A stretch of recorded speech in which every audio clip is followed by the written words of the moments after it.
a popular tourist destination, torn apart by 7 coordinated terrorist attacks that left over 145 dead and more than 350 injured.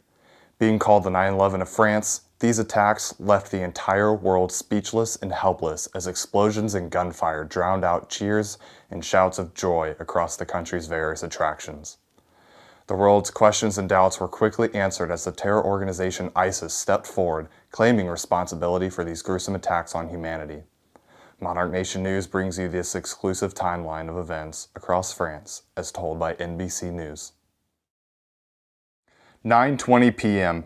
An explosion rocks a soccer match at Stade de France, the country's national stadium in the northern Parisian suburb of Saint-Denis, as the French and German national teams square off.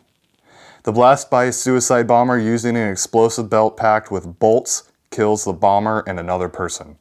A Syrian passport of a person born in 1990 would later be found near the bomber's body.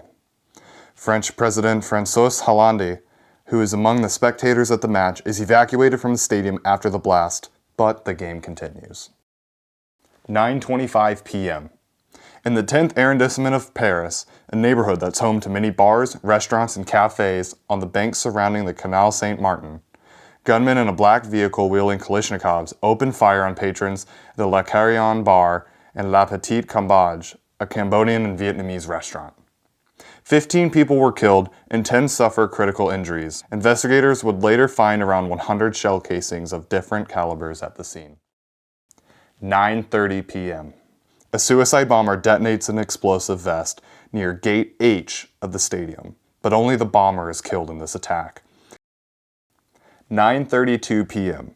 Gunfire erupts on Rue de la Fontaine-Aroy in the 11th arrondissement, killing 5 people and seriously wounding 8 others. Again, witnesses report that the shooters were in a black vehicle. Like in the earlier shooting, the car was described as a seat, pictured here. 9:36 p.m. At the Belle Equipe, a popular bar in the 11th arrondissement, shooters in a black seat gunned down 19 people using assault weapons. 9 people are wounded. A woman who hears gunshots and looked out her window said she, quote, saw people on the ground, some motionless and others curled who were scared to move. One of the gunmen was on foot and another was in the car during the attack, she said. Now, around 100 shell casings were also found at this scene, most of which were in 7.62mm caliber, which is consistent with the Kalashnikov rifles used in the previous attacks. 9:40 p.m. 3 gunmen emerged from a black Volkswagen Polo, parked in front of the Bataclan concert hall, carrying weapons of war.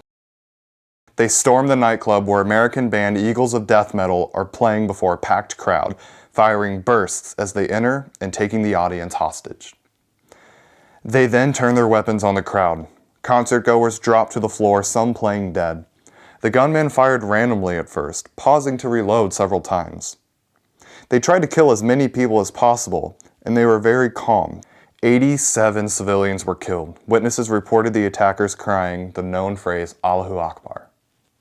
At the same time, at Comptoir Voltaire Cafe in the 11th arrondissement, a suicide bomber blew himself up, but again, he was the only one killed. However, another person in the restaurant was seriously injured. 9:53 p.m. The 3rd suicide bomber at Stade de France detonates his explosive charges. A long and grueling standoff occurs between French law enforcement, military, and the terrorists in the venue over the next several hours. It is during this time that the Prime Minister and other officials in France hold a crisis meeting and begin to determine that all of these attacks are indeed coordinated. 12:20 a.m. Security forces launch an assault at the Bataclan. 3 of the attackers are killed, 1 is shot, and the explosives he was carrying detonates. The other 2 kill themselves using explosive belts as the police assault takes place. As these events unfolded before the world, nations from all over immediately began to show their support for France. This well-known picture was taken in France immediately following the attacks in New York City on September 11, 2001.